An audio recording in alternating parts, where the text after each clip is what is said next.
Morning. Good morning again, and welcome to the Tuesday, December 6th edition of the OBX Wave Report. I am Robert Scribbler, your host, and for today I am going to be discussing present conditions in the Outer Banks, but I'm also going to be talking about this bad boy here, this big swirl of clouds in the North Atlantic. Just right in the center of the North Atlantic. I'm going to go ahead and zoom out so you guys can get a better look at this thing. Uh, that the National Hurricane Center is now indicating may form into a tropical cyclone in the middle of the North Atlantic in early to mid-December. So kind of a big deal, both from a weather standpoint and from a surfer standpoint. Large storms in the North Atlantic will tend to pump out a lot of wave action all over the place, as we have recently seen over in Europe. And we have also seen some improving wave activity in the Outer Banks as well, associated with this persistently present frontal boundary that is draped over the southern United States, southeastern United States, as well as the offshore region of the North Atlantic, which has kicked up some more winds, more squally conditions, which is pumping out some larger wave action for the Outer Banks. Nothing too extreme at the moment, but definitely some improved wave conditions. Weather-wise, the front has pushed a little bit to the north, so here on the Outer Banks today, we're experiencing cloudy and rainy conditions, as well as decent surf. So again, welcome to the Wave Report, where we discuss all things waves, beach lifestyle, weather, and climate. And for today, we're going to tilt a bit more toward the weather and climate side and discuss the potential for this tropical storm, possibly even hurricane, possibly a like a hybrid um, cyclone in the central North Atlantic. In any case, based on the forecast, it looks like there's going to be a storm out there. It's just a question of whether or not it develops some tropical characteristics. But before we get into that, let's go ahead and do the wave report for today, starting with Jeanette's Pier. Over on the southern portion of Nag's Head, presently the wave heights at Jeanette's Pier are 2 to 4 feet, with the wave period at 11 seconds for the primary swell and 5 seconds for the secondary swell. So pretty consistent wave conditions over the past couple of days for Jeanette's Pier. And these are continuing. So we're continuing to have 2 to 4 foot surf over there. And the past few days we've had surf in that range. Right now the winds are out of the south-southeast at 14 miles per hour, which is a cross-shore flow. And that might chop up the waves a little bit, but given the wind speed at just 14 miles per hour, it shouldn't be too much chop. The air temperature is warmer than yesterday at 64 degrees. I stepped outside. It actually feels very pleasant. The ocean water temperature is 59, so we are continuing to see the trend of cooling that we would expect as we get into winter for Jeanette's Pier, and you will likely need a some cold weather protection if you decide to get out in the surf, unless you're a polar bear or something like that. The weather at Jeanette's Pier is cloudy with light rain, and the expected high for today is 64 degrees Fahrenheit. So we are at about the high for today. I think the frontal boundary is predicted to dip off to the south, which will tend to bring some slightly cooler conditions through the day. Moving on south, as we will, we're going to go past Body Island and the Body Island Lighthouse, on past Oregon Inlet and the Pea Island Wildlife Refuge to Rodanth. And I'm going to zoom in here. This is a static satellite shot, but it does provide you a good reference. At Rodanth, the wave height's slightly taller at 3 to 4 feet, with the primary period at 11 seconds and the secondary period also at 5 seconds. Winds are out of the south-southeast at 16 miles per hour, but with this more eastward-facing beach, south-southeast is an onshore flow. The air temp is 68 degrees Fahrenheit, so nearly 70 degrees Fahrenheit there at Rodanth, with the ocean water temperature at 62 degrees, so a bit warmer down there. Weather conditions are drizzle, and the expected high today is about 68, so we're already at our expected high today for Rodanth as well. With that southerly flow, the cant of the swell has tilted a bit, and so what we're going to do is go to a more southerly facing beach. We're not going to go to a direct south facing beach. We're just going to go right down to the point here at Cape Hatteras, which is going to get swells from pretty much any direction. If there's a swell in the Atlantic, it'll tend to hit the point here at Cape Hatteras. And this is true today as we see the wave heights at Cape Hatteras ranging from 3 to 5 feet. So the tallest wave heights in our selection today at the Cape Hatteras location. The wave period is also 11 seconds for the primary swell and 5 seconds for the secondary swell. Winds are out of the south-southeast at 12 miles per hour, which is an onshore flow here, regardless of where you are around the point. So the south-southeast winds are coming onshore here. The air temperature is 67 degrees Fahrenheit, and so is the ocean water temperature, also 67 degrees Fahrenheit. Weather conditions are mostly cloudy with an expected high today of 68. So there's your smattering of locations across the Outer Banks and wave conditions for these locations. I'm going to jump right into the weather discussion for the North Atlantic uh, right about now as we complete our wave report. So what I've been talking about and what I've been hinting at is a forecast from the National Hurricane Center showing a 40% chance of tropical cyclone development for an area of disturbed weather in the central Atlantic. And you can see this area of disturbed weather in the form of this swirl of clouds, a very large swirl of clouds in association with a couple of fronts that just passed offshore, stalled, and are starting to develop some low pressure characteristics. And according to the National Hurricane Center, this is a large complex uh, of low pressure over the central and subtropical Atlantic Ocean. It's about 800 miles northeast of the northern Leeward Islands, and so pretty far out there in the North Atlantic. But because of its size, it really takes up a huge chunk of the North Atlantic. And it's a really broad area of showers and thunderstorms. I was looking at it on the convective map yesterday, and it was really impressive in the convective map graphics. Uh, and according to the National Hurricane Center, environmental conditions appear conducive for the system to acquire some subtropical or tropical characteristics as it moves northeastward during the next few days.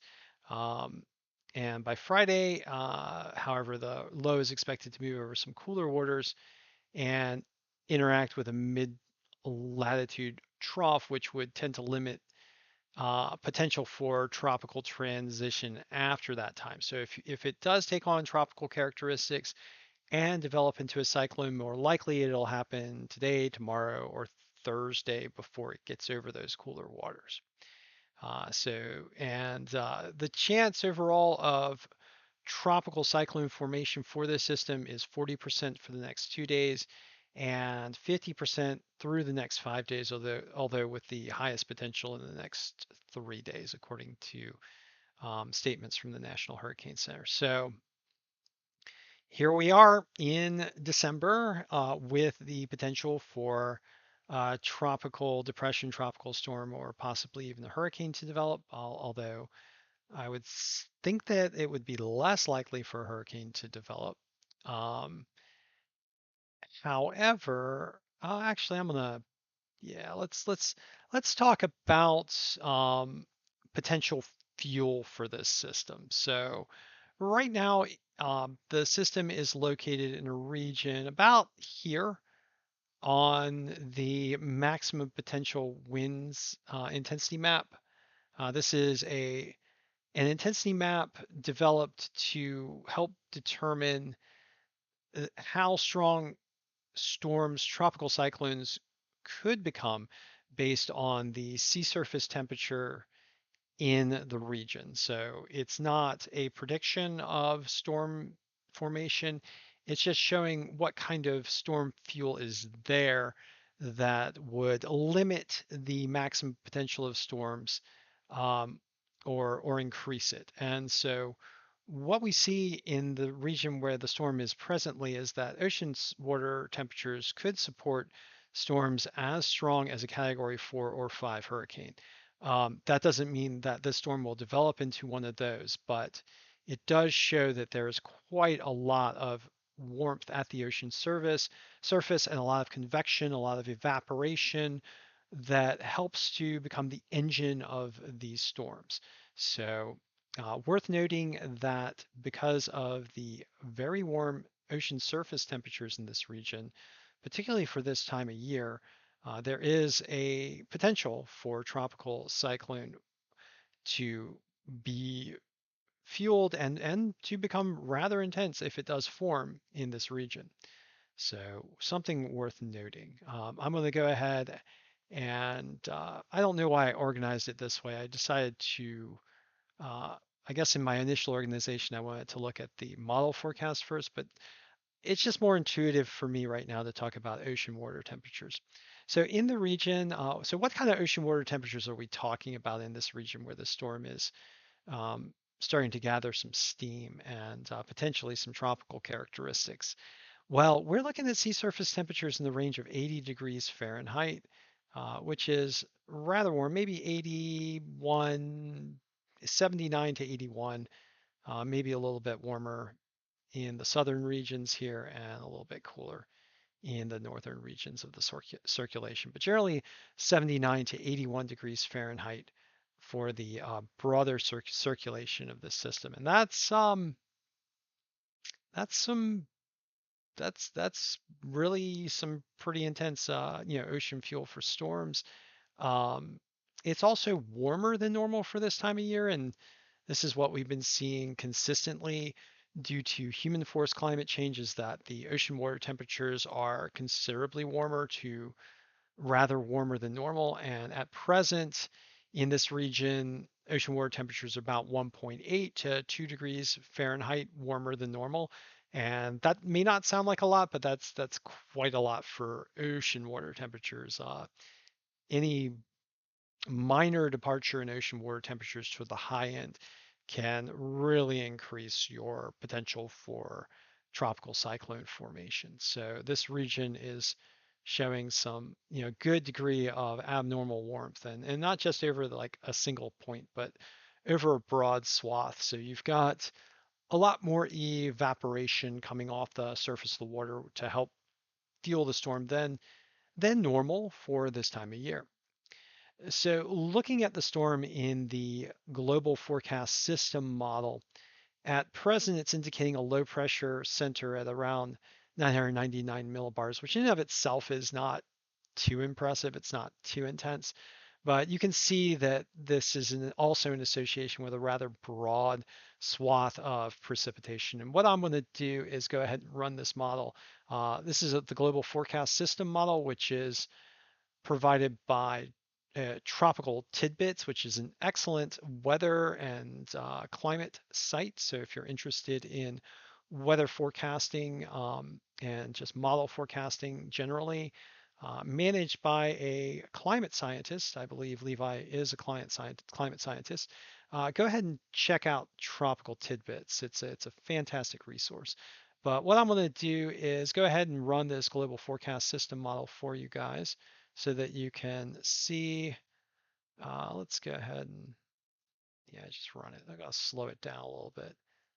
Okay, so we're going to watch this storm deepen according to GFS model, into a 970 millibar storm, and then start to really bomb out into a 940, is that nine? Yeah, 940 millibar storm in its most intense in this run. So that is an extraordinarily powerful storm, 940 millibars. Um, Even if it doesn't develop tropical characteristics, it's going to be a major wave maker for the central Atlantic and probably push a rather large swell out onto Europe here. Just generally speaking, the central North Atlantic has been, and the northern North Atlantic has been very stormy of late.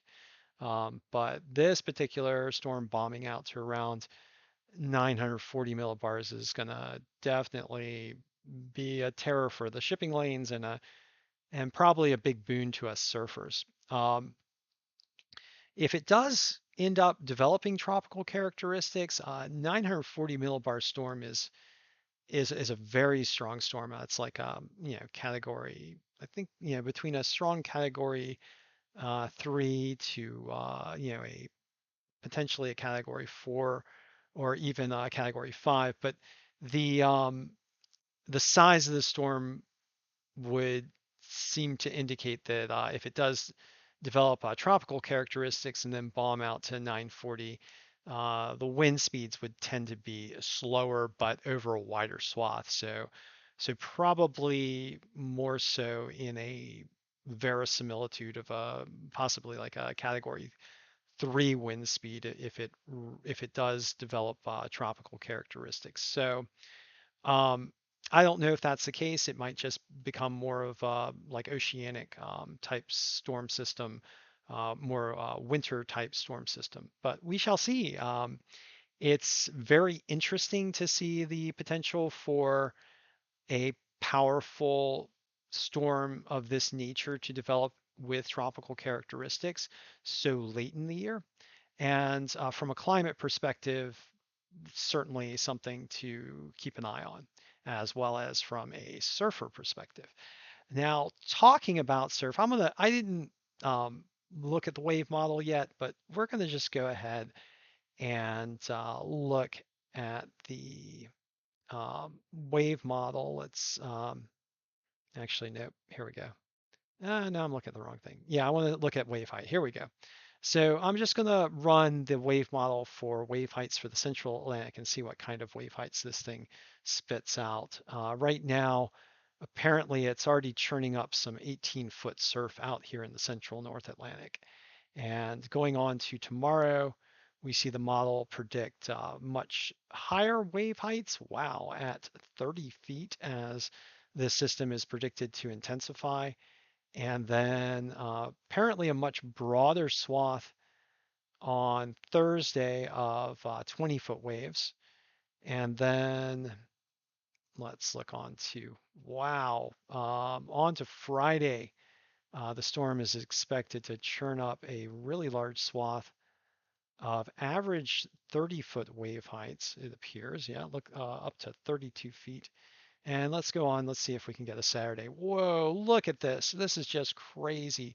So a huge, huge swath of very large waves peaking out at looks like close to 40, yep, 40 foot average wave heights predicted in this system in the wave models. So regardless of whether it turns into a hurricane, that's the end of the model. So um, this storm is predicted to become very intense at around a 940 millibar storm and produce some really radical wave type conditions. So um, I'd be interested to see what happens over in Europe as this storm moves to the north.